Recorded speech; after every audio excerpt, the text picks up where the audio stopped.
Hello, everybody. This is Ashik Ali, and on behalf of ITT Pakistan, I welcome you all in this webinar. And today we are having a webinar on mastering online pedagogy.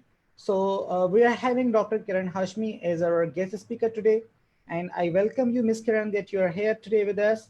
And this is, the session, and you're on the floor. I'm giving you the floor. You can start. Thank you very much, Ashik sir. Thank you very much for inviting me. I'm thankful to Institute of Training and Development for giving me this opportunity. Thank you very much for all those who have joined, but you all are most welcome to join in whenever you have the time. The session is about 45 minutes to 50 minutes. We'll see how it goes. If you have any questions, anybody, please feel free to write in the chat box. If you would like to answer uh, without typing and verbally, please unmute your mic when you want to. All right, now let's start. So I'm going to share a presentation with you, which I have prepared. And my presentation is going to be slightly interactive because we are talking about online pedagogy. And for online pedagogy, it's very important if the audience who is there listening to me responds to me when I'm asking them to respond. So I'm hoping to have an exciting, enriching, and a very interactive session with all of you. So let's begin.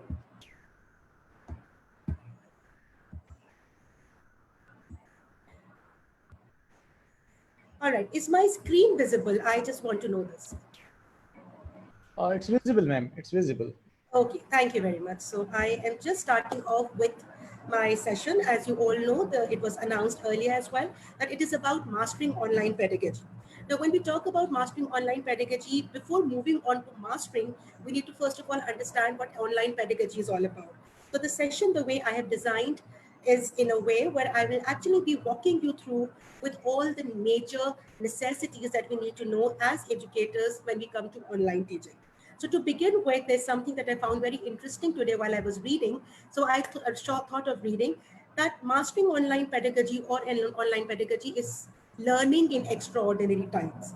Now, when I say extraordinary times, what am I mainly talking about? I'm talking about this 21st century, 2020, when we are actually surrounded by a number of issues, and specifically the pandemic COVID that has actually moved us, pushed us to go beyond our comfort zone and take new ideas into our hands, new technologies into our hands that we were never using before. So either we are ready or not, online teaching is there. Whether we accept or we reject, online teaching is there. Whether we appreciate or we discourage, online teaching is there. So online teaching and learning has actually become a part and parcel of the profession of education, and specifically teachers. So to understand that, it's very important, and also to develop a skill of using online teaching and learning is something which is very important. And that is what I will mainly be talking about in my seminar, in my webinar with you all. Teachers are forced to reorient their methods due to the COVID-19 outbreak. Yes, we all are really struggling to understand how to use computers, technology, mobiles. Although we have been using them for years, but the real usage, how to communicate through these things, is something that COVID-19 has taught us, and we really need to now learn, develop ourselves, and also develop the skills that are needed to do. This is what basically I will mainly be talking about. Moving from here, my today's session, my today's webinar has these basic components that I will be sharing with you all.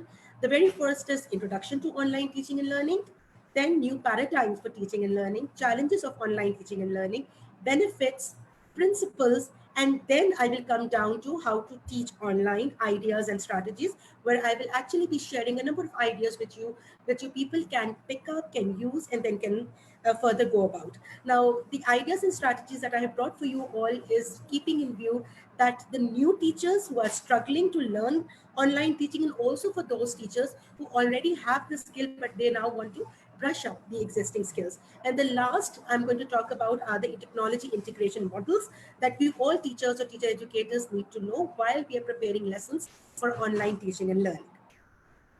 Now, to begin with, a question that I brought for you all, as I told you all in the beginning, it's going to be an interactive session. You may unmute your mics now to answer. So, a question to ponder. What are the differences between online teaching and face-to-face classroom teaching? Think about it for a minute or for 30 seconds and then answer.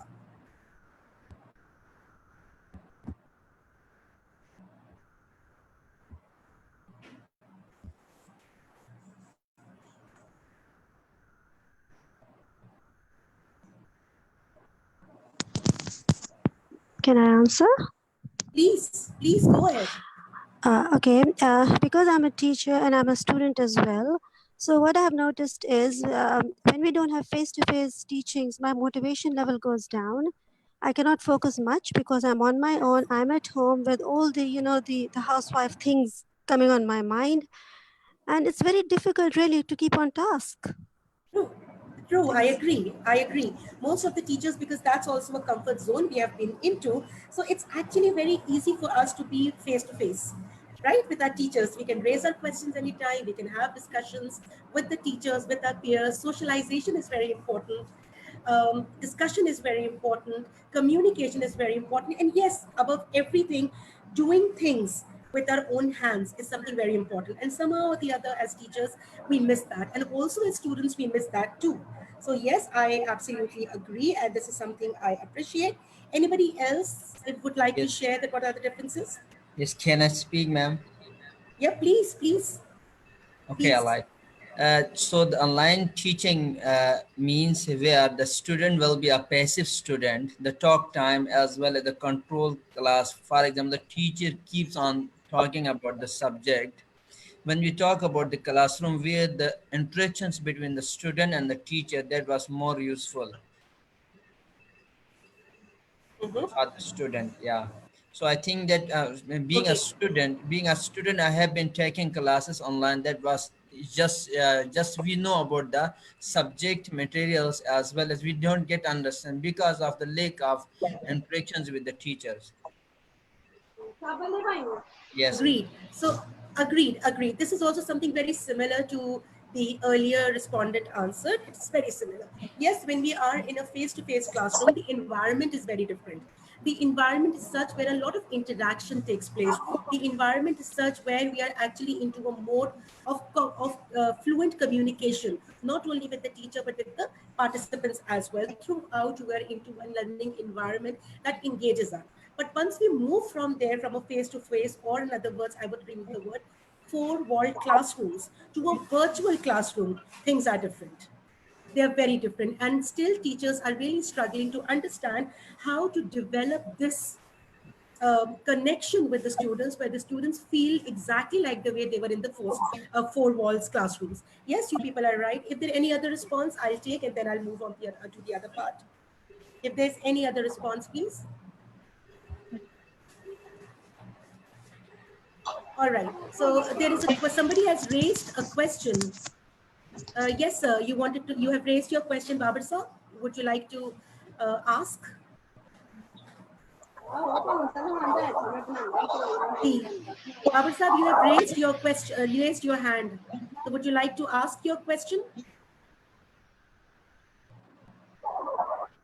No, ma'am. All right. Okay. So if there are no questions, let's move from here. Right. I think most of the ideas, the ones that came in from this interaction, are quite similar. We are more into four walls classroom because we have been studying in that since the very beginning. But now because we have moved from there to a virtual classroom, it is very different. The kind of interaction I'm having with you, it must be giving you an idea of a four wall classroom, but it's actually virtual. So let's see how it actually works. Now, how is online teaching different from the face to face? There are certain ideas that I've brought for you all. It is absence of a physical meeting space, exactly what you people were talking about. This is absolutely right. We are not in a physical situation where everybody, teacher and the student, sits together and studies. Absolutely. The time spent in planning and creating online content is different the way we used to do it in a four wall classrooms. Most of the teachers, when I sit, because I'm a teacher educator basically, and I've been working with teachers for a couple of years now, teachers always are more comfortable when they plan for a lesson in the classroom, a four wall physical classroom, because they are so comfortable in doing that. They're so convenient. They know the topic to be prepared. And most of the times, they just, in the class only keep on changing their pedagogies and andragogies. But when you come to online teaching requires a different kind of planning and a different kind of development of content that you need to give to your audience and to your students. Yes, content remains the same, but the way of communication changes. And that is a complete change, or I would say a flip over from a four wall classrooms to a regular classroom or to a virtual classroom. Communication via mediated online channels. I have started my own YouTube channel because most of my students were having trouble. So I thought the kind of communication I used to have in the classroom, why not to record it? Because you see, that recording is for the couple of years to come. It's not going to stay for some time. So that is also another way. This is something I'm teaching in a classroom, which is a 4 wall class. I cannot record.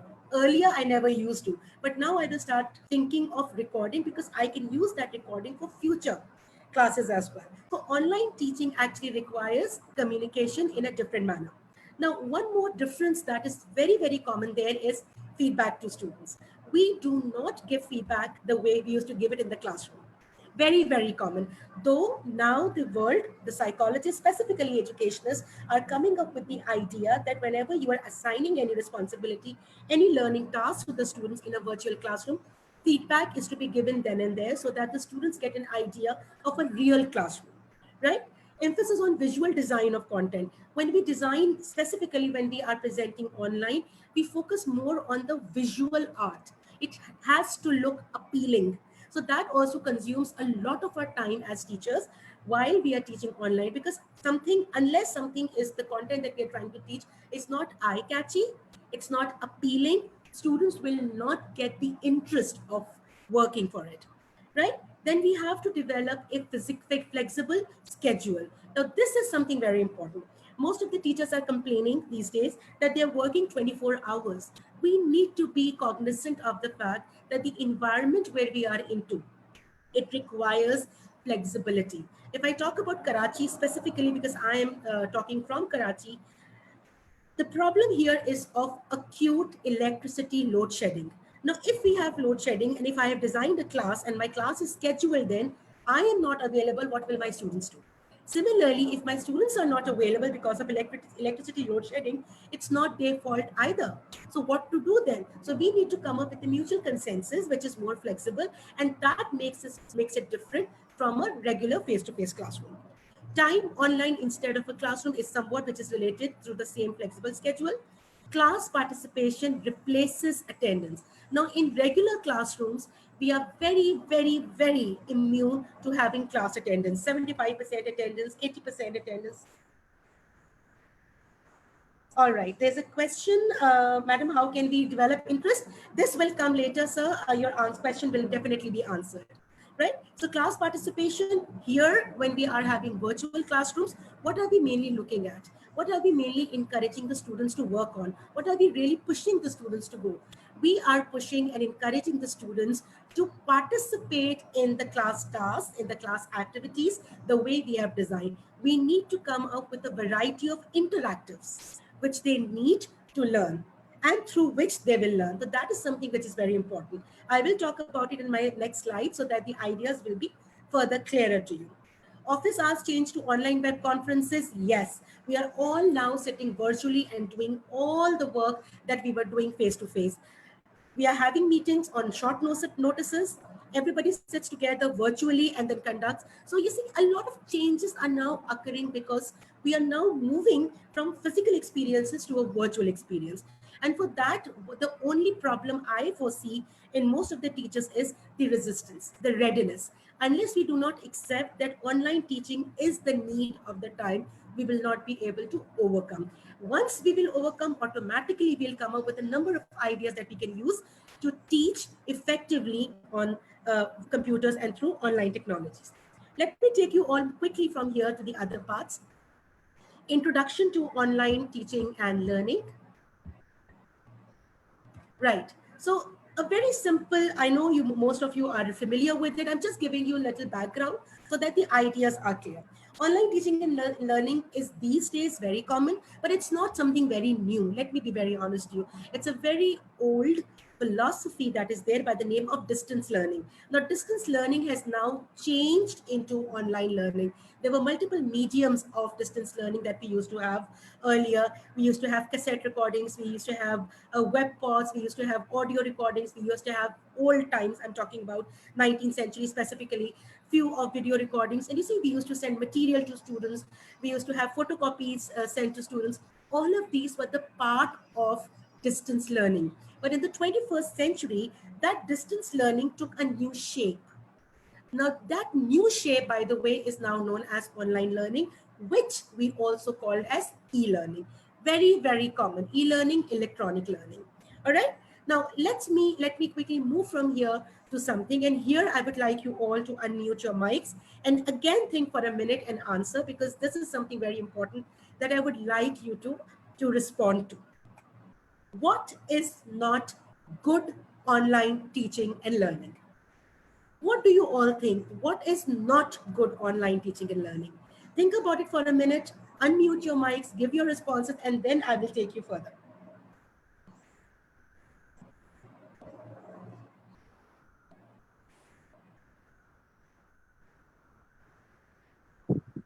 All right, somebody is raising hands. Somebody is raising hands. Okay. Well, I'm sorry, I'm unable to see your responses. Yes, please unmute your mics if somebody would like to answer. What is not good online teaching?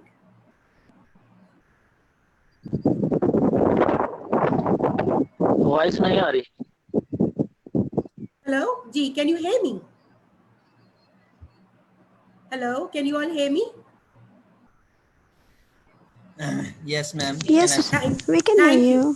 Thank you very much. Thank you. So anybody would like to give me the response of what is not good online teaching, please? Can I speak? Please go ahead. Okay. Okay. Like I said before, that I'm a teacher and I'm a student as well. So what I have learned from my own experience as a student is that, first of all, some of the teachers, they speak too fast. Not you. I'm not talking about you. I'm just talking about the That's leadership all course right. that I'm doing. That's all So right. the teacher sometimes, and when she does not record it, like if she Yes. talks too fast, it would be better if we could go back to it again, because you see, note taking becomes very difficult when the teacher really goes fast. I have been able to do it for the teachers who have kept a medium pace of speed, but it becomes really difficult, and because of that, I cannot concentrate. I mean, I don't know, I have not retained anything, and I'm a visual learner, so I've got to have my notes with me so I can do my assignments and take it from there. So Agreed. thank you. Agreed. That's a good point, actually, because generally when we are there and we have a fast pace, it's difficult for those students who have to take down notes. Yes, there are different kinds of learners who needs different kind of facilities available for them. So that's a good idea. And I'm a very fast speaker, and I'm sorry, by birth. I can't help it out. But anyway, no problems. Anybody else who would like to respond? I'll take one more response here Yes, I before I want move. to speak. G, please, Yes, sir. Zaman here. Ma'am, online classes actually takes our creativity. For example, while taking class, the teacher does not give like that we can say the concentration. The second thing, they try to, even the teacher not able to means manage the सुन रही time, हूँ इससे manage the time. Because Okay. of that, we मैंने just अपना go mic बंद through the किया हुआ है we go through the mic content और and कैमरा दोनों बंद किए हैं reading. Even we don't know what's going on there, so it means lack of the time we can say we deprive from the creativity. Second thing, there is no full understanding. Third one is the online class is not interesting as a classroom where we talk and where we enjoy. All right, agreed. I think that's a good idea. It's in fact a very interesting answer that it takes away your creativity.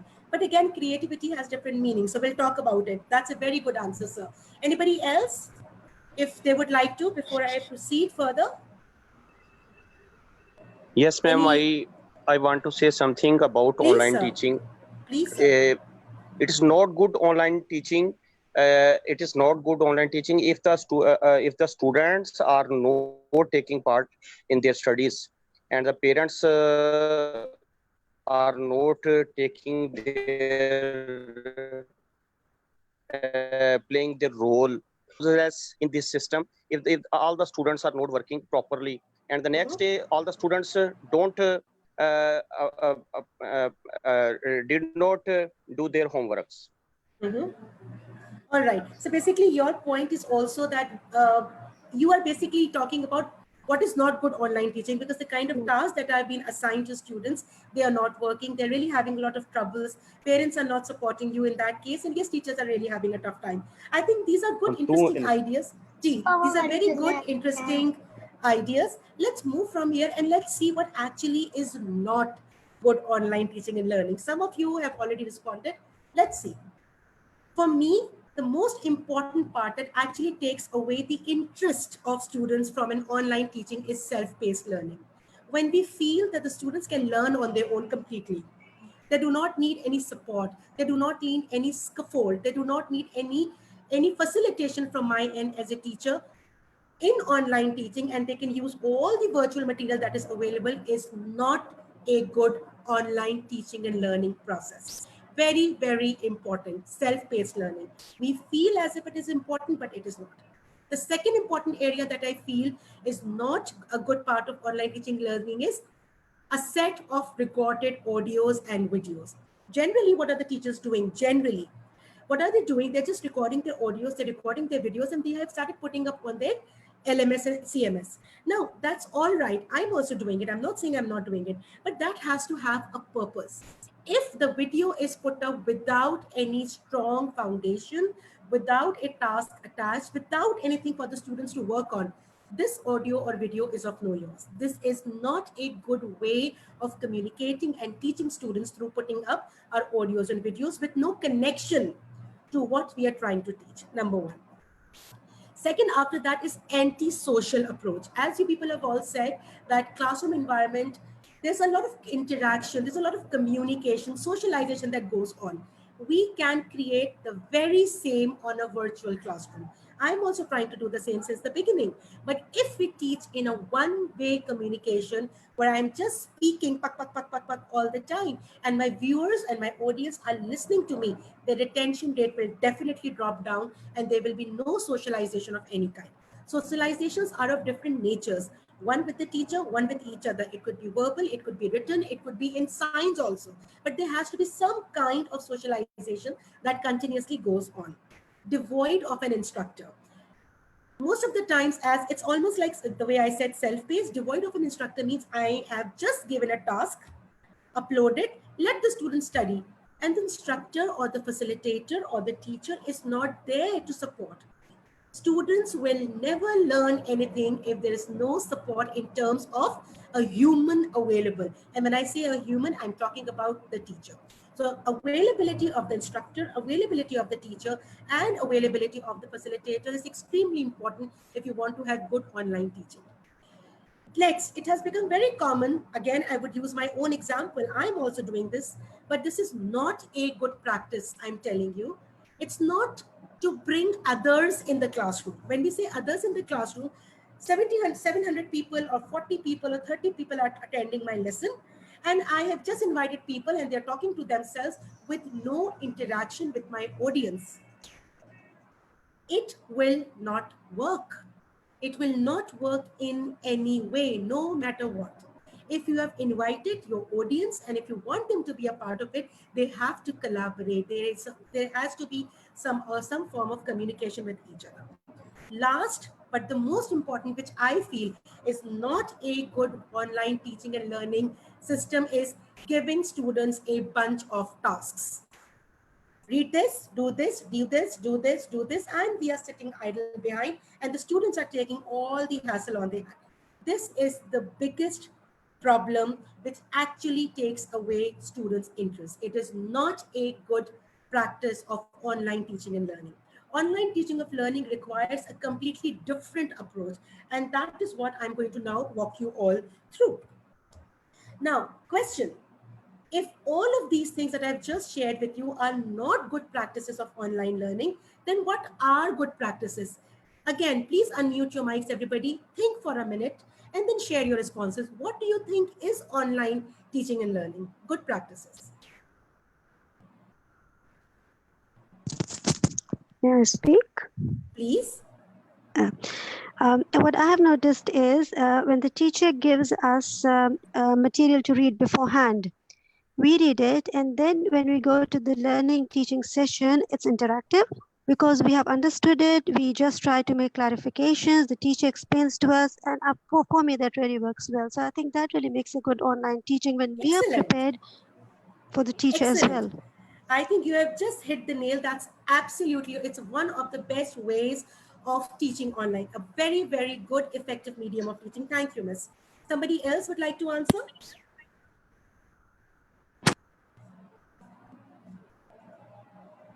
Is there anybody else who would like to answer, please? Sorry, can I just make a clarification? Please do. Sorry, I'm so sorry, but I forgot to mention that this mostly works for adult education. For Yes, it students, for does. children, this is not going to work. It would just be an Yeah, extra agreed. burden on the parents. So sorry, Agreed, because agreed, I'm adult agreed. education. Thank you. Yeah, agreed, agreed. There's a different pedagogy that is used for early years, a different pedagogy for elementary, primary, and secondary students. A different heterology is used when you go for intermediate or K-12, and a very different andragogy when you go to adult teaching and learning. Very rightly pointed out, Miss. Anybody else who would like to say that what is good online teaching and learning? Any ideas? Any thoughts? All right. If there are no answers or respondents, let me quick. I will really appreciate everybody if you could please communicate, share your thoughts freely so that it's easier for us to further take you on board. Otherwise, your information will remain in isolation. And that is what something I do not want to happen. So just speak up. Please do not think that what you are sharing is right or wrong, but just share your thoughts so that it would be easier for you to learn. That's a request that I would like to make. Anyway, let's move from here. Online teaching and learning, as I've told you, is e-learning, not something very new. We have been using it for years, but now we have just changed the mode and we have made it more technology oriented, the way better than what we have. Okay, Miss Mariam has raised her hand. Miss Mariam, you would like to ask a question, please? Unmute your mic, Miss Mariam. Ma'am, Ji, good evening, ma'am. good evening.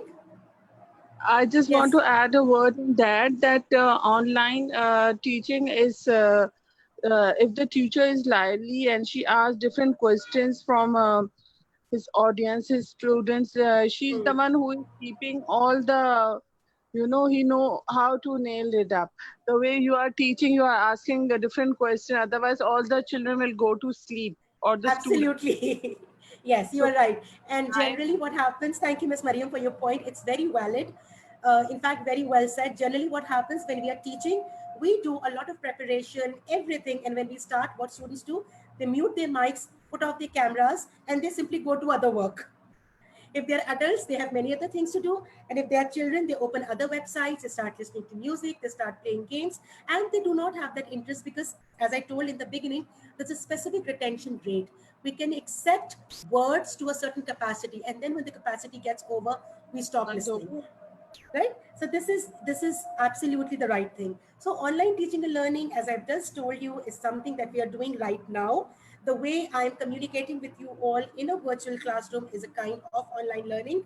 We use a lot of technologies these days. Internet is the best, is the biggest medium of communication, of teaching and learning. The virtual websites that are developed, there's so many things that we are using. All of these things actually combines in together to make what online teaching is all about, learning and teaching.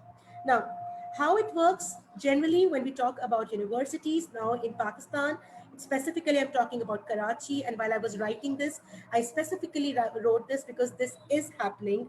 One of the mediums of communicating. Now, how do we communicate with our students?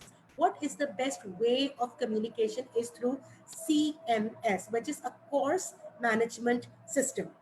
There are various forms of course management systems available. What do course management systems do? They help us in uploading our material, be it audio, be it video, be it PDF, be it a word point, assignments, whatsoever. It actually gives us a discussion forum platform where we can write and discuss. It gives us video face-to-face conferencing. It gives us audio conferencing. So basically, all the educational institutions are now using virtual classrooms in the form of through a course management system. Now, Facebook is also a one course management system, by the way. Instagram has turned into a course management system. LinkedIn is one course management system, other than the regular websites which are available. Other than this, there are many, many, many other platforms available, such as ClassFlow, extremely useful ClassFlow. Various people are using them, and it is very interactive. Then there's one which I am now using, it's Nearpod. Again, a very interactive LMS, CMS that we are using. The institutions, universities have made their specified CMS also, where they can actually communicate with teachers and all with students, and all the things actually comes up there. So this is how we are now communicating. Zoom has also become a very important element of communication, and we are also using this CMS right now as a source of interaction. Now, what is the new paradigm? Now, this is something which is very important, and I really want my teachers to understand this and to think about it. There's a paradigm shift that has come. Earlier in the face-to-face classrooms, we were doing all of these kind of things, but we had a lot of material in hand. We used to do a lot of class activities. We used to engage students in a variety of ways. We used to provide them with a lot of material. But here, when we come to virtual, most of the teachers, I would say most of the teachers feel as if they are restricted in a way that they cannot use a lot of material the way they were using. Some of the audience, the members who are present in the session today, they did say this in the beginning, that they're not as creative as the way they were earlier, because they feel they are restricted.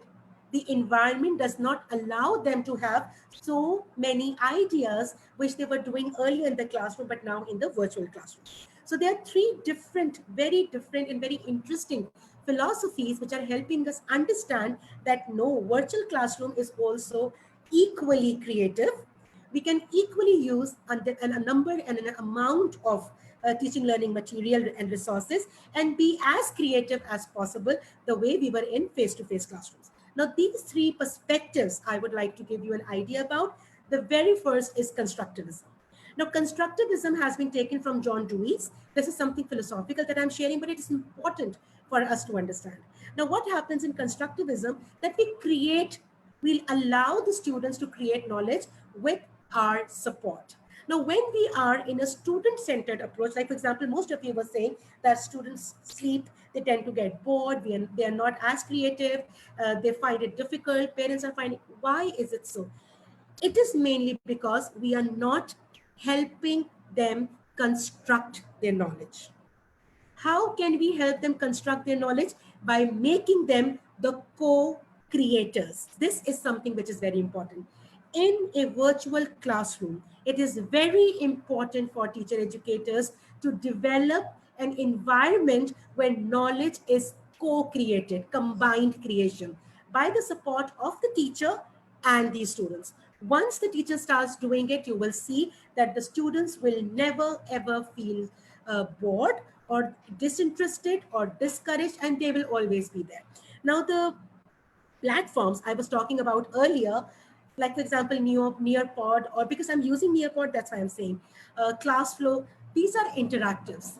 They actually allow you to co-create knowledge, but you need to be intelligent and you need to be creative yourself, that how do you give that opportunity to students to co-create. Now, this is something very, very important as a paradigm that I really wanted my audience to know today. Paradigm number one. Now, moving from constructivism means to construct. Moving from here, the second thing that's come is constructionism. Now, constructivism and constructionism are slightly related as well as interdependent to each other. Now, constructionism says that when we provide an experience to the learner, that actually helps to develop. For example, I put up an example for you as well. You might read this page several times, but you still forget by tomorrow. Every time we are continuously reading, but we are not getting it. How will we allow our students in a virtual classroom to retain what they're learning? But if we're asked to explain these ideas to someone else, you will never forget. So in constructionism, what do? We develop interaction patterns. Extremely important. Now, how can we develop interaction patterns? We can develop interaction patterns by giving students an opportunity to talk to each other. Now, you can use verbal, like the way in LMS we have discussion forums. You can use verbal discussions. You can use written discussions. You can give them group tasks virtually, where they can all communicate with each other and then come up with their learning. You can give them pair tasks. You can give them tasks in small groups, in trios. It's up to you. But they have to discuss. So constructionism is one-to-one teaching support. But please remember, even within constructionism, the role of teacher is always there. We cannot lead the students on a self-paced learning. Now, the third paradigm after this is collaboration. Now, when we talk about collaboration, again, this is a continuation of the previous two. And in this one, what do we talk about? We talk about bringing people together as one and then helping them understand what the content is. Now, here, each participant in the course, including the teacher, contribute equally to create knowledge. Here, in collaboration, the students do not feel as if they are being bombarded with all the information and with all the assignments and the tasks and so, but they feel that there is equal responsibility of the teacher, of the student, and of everybody who is involved into that process. If these three perspectives are taken into account while preparing our virtual lessons, I am sure and I assure you that your students will never ever get bored, disinterested, or demotivated. Right? Moving from here, this is something very important. Now, here I would like you all to please unmute your mics, have a look at the picture, think about it, and answer what do you think are the challenges which our teachers are facing in online teaching and learning? Think about it, everybody. I'll take your responses.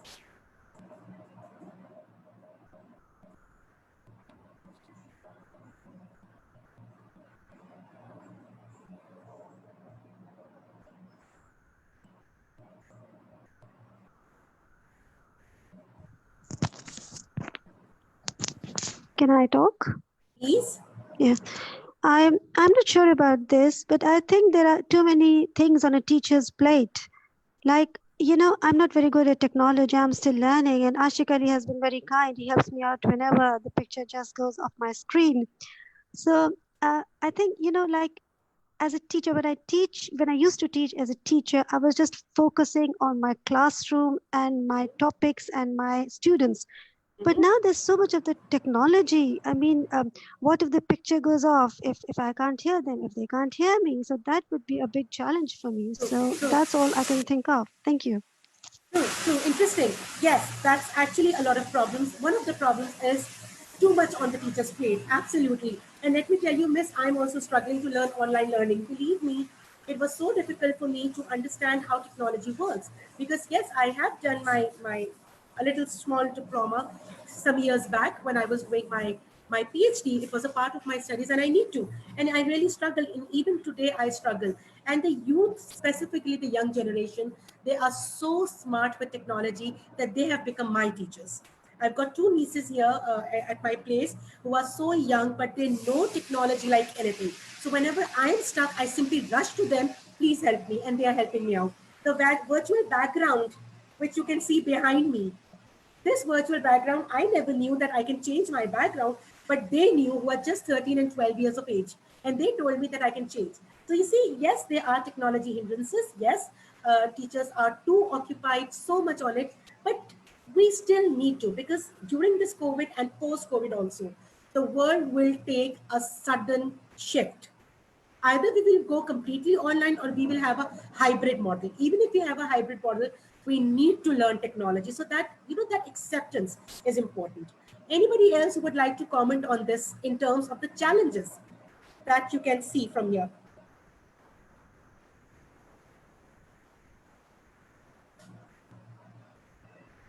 Anybody?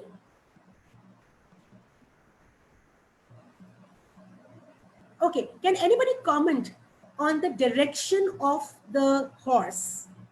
Why is the horse situated or located in this particular state? What does it represent? What does it denote? What is it telling you?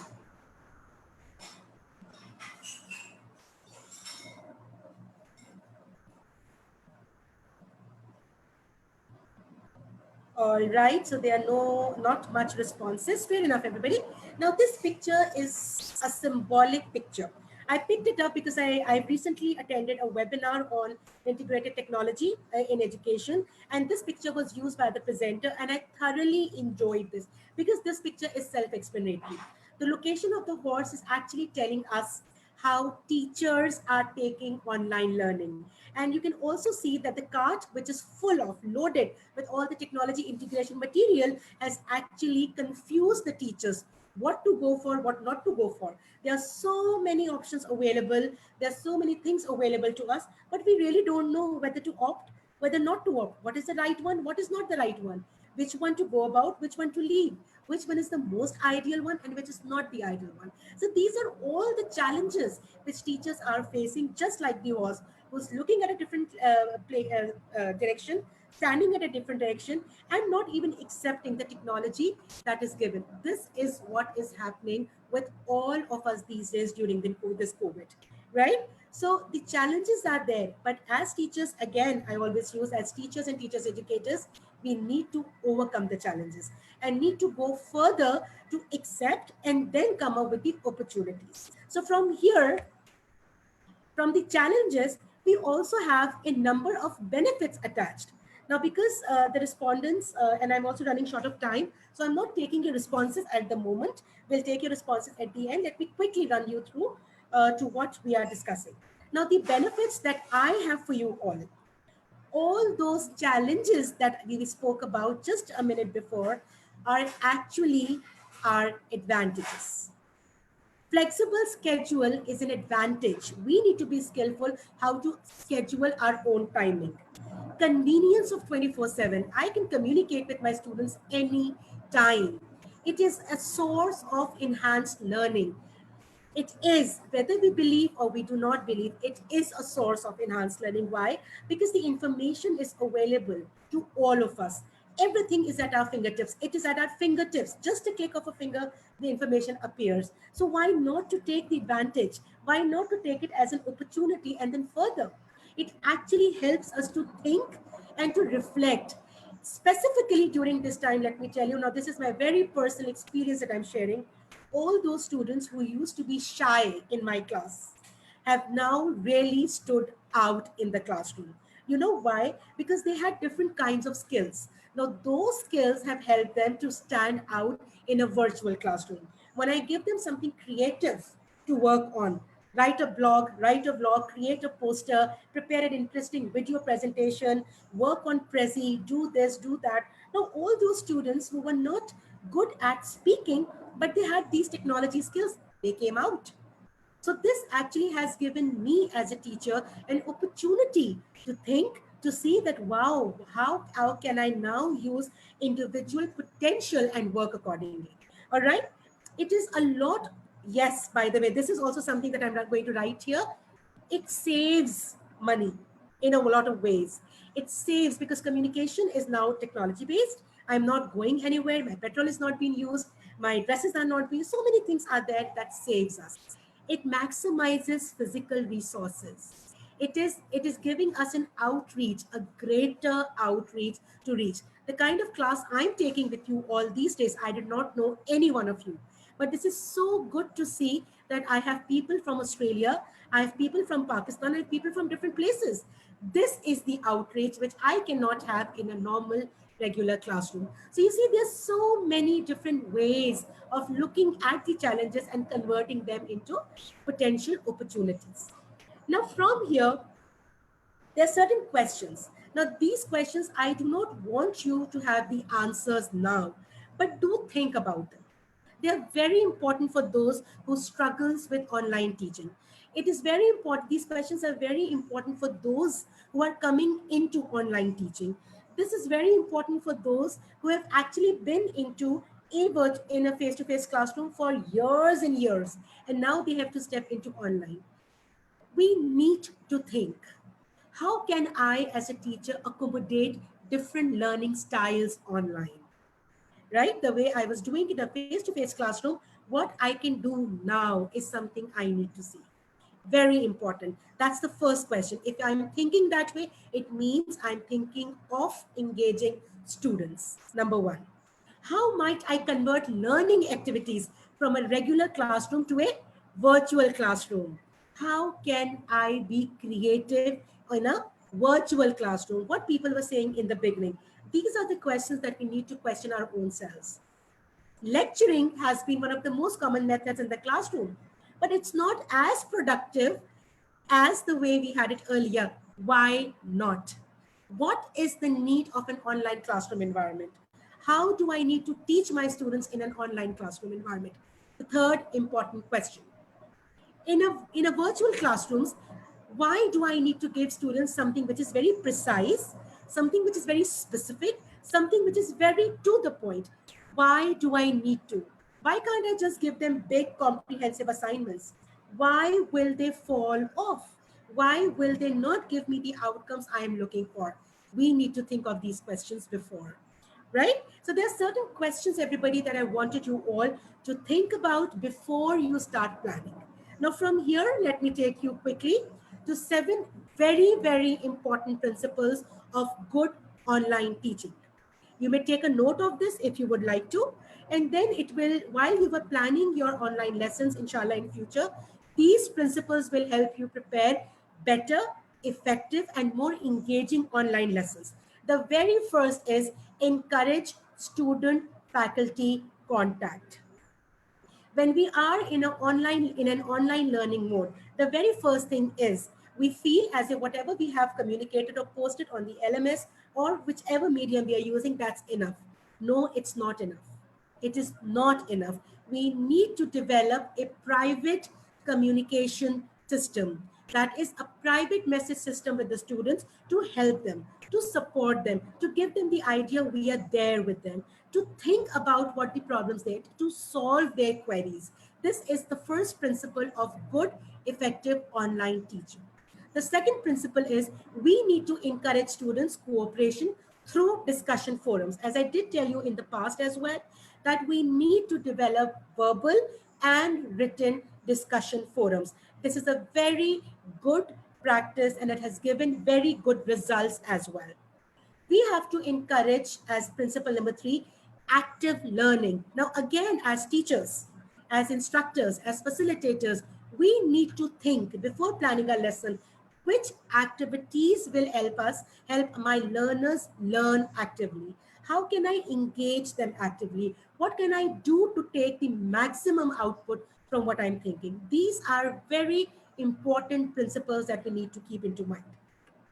Fourth, give prompt feedback. Now, one of the challenge when I was talking about earlier in the beginning, what is not good feedback teaching is delayed feedback.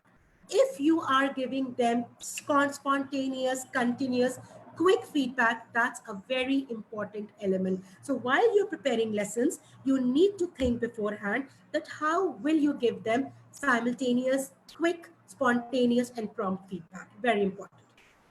Fifth principle says emphasize time on task. Now, this is very important. Now, most of the time, now this is in these days, specifically, I'm talking about Karachi universities.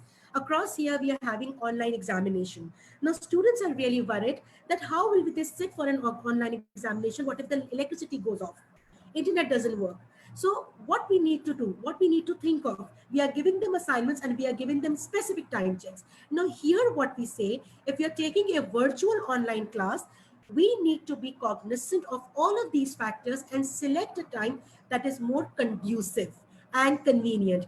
This is very important. So a conducive time is to be given to teach to students to work is the fifth principle.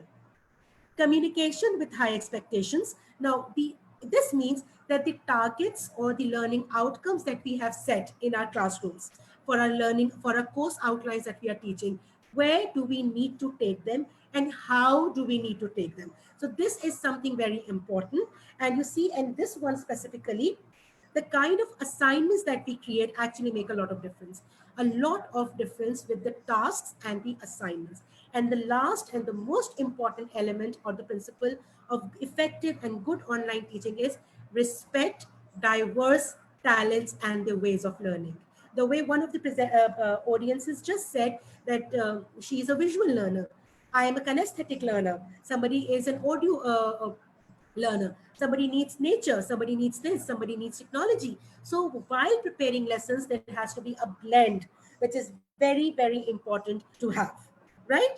Moving from here, I would like to share a few teaching online ideas with you that you people can use while you are teaching. So the first one that I want to share with you all is while you are teaching, the very first thing to keep in mind is preparing students for success. This is extremely important, everybody. Preparing students for success. Our purpose in an online class is not to disregard their ideas, discourage them, stop their learning. We do not want that. We want them to succeed. We want them to create knowledge. We want them to feel happy. So the kind of planning we all need to do is to be creative, constructive, and collaborative. Then building an online learning activity. Again, this is our creativity as a teacher. What kind of interactive online learning activities can we create? Extremely important. Moving from there, the third part is preparing our students for success. But how can we prepare them? We need to keep the idea in mind. Why are we doing something? What is the purpose? What are my students going to learn? How will I do it? Let them explore, let them experience, let them elaborate, let them evaluate. And all of these things can be easily done in a virtual classroom. Please remember the 5 E's, which we generally use in scientific thinking: engaging students, giving them experimentation, helping them evaluate, give them evidence-based learning, and give them an idea to encourage their learning and their peers' learning as well. Moving from here, how can we teach better? Another idea, supporting our students learn. It is very important, everybody. We need to provide our support. If my student is not understanding anything, this is my responsibility.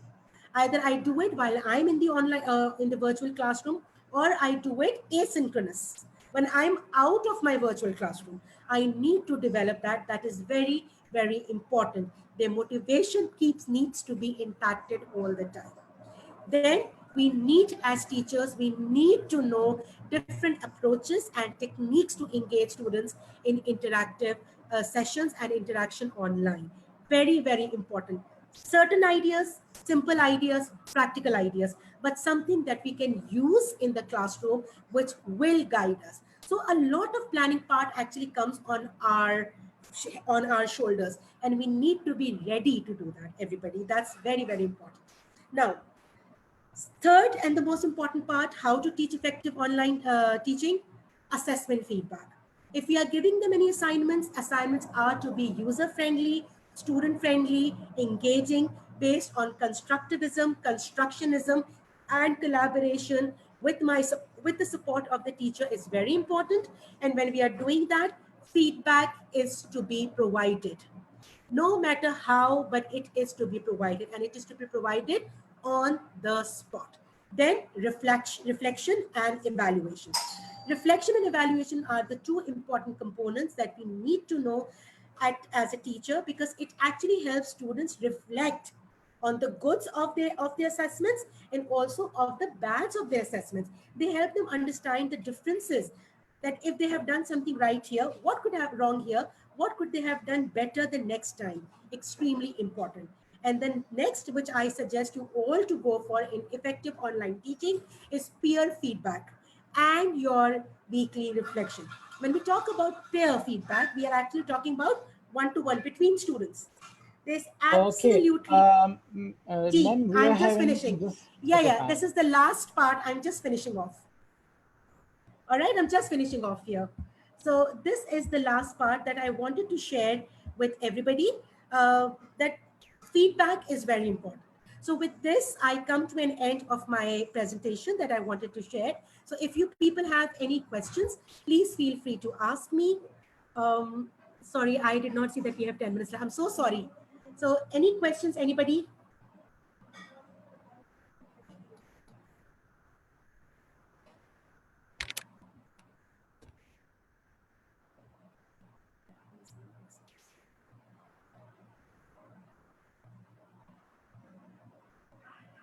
Yeah, any questions, anyone?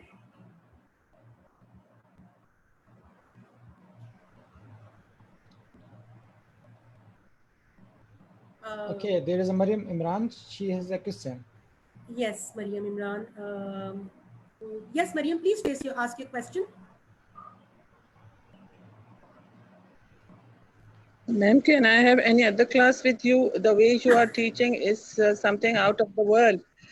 Very nicely, you are teaching everything. The way you are explaining, putting ocean in a small box, it's not very easy. Thank you, How Mariam. you are doing? That's such How a you nice can do compliment. it? Thank you very much. I don't mind. You can join me. the way Ishtiaq Saab, Ashik Saab is doing it, I also do these kind of sessions these days. So please feel free to contact, connect with me anytime. Thank you. This is a very nice compliment. Thank you very much. I'm overwhelmed. Thank you, Thank you. ma'am. Thank you. Right. There's something as well. We can get its presentation slides. Yes, this video is being recorded, and I think Ashik Saab will be able to share the audio and the video recording with you. Any other questions, if anybody has, please feel free.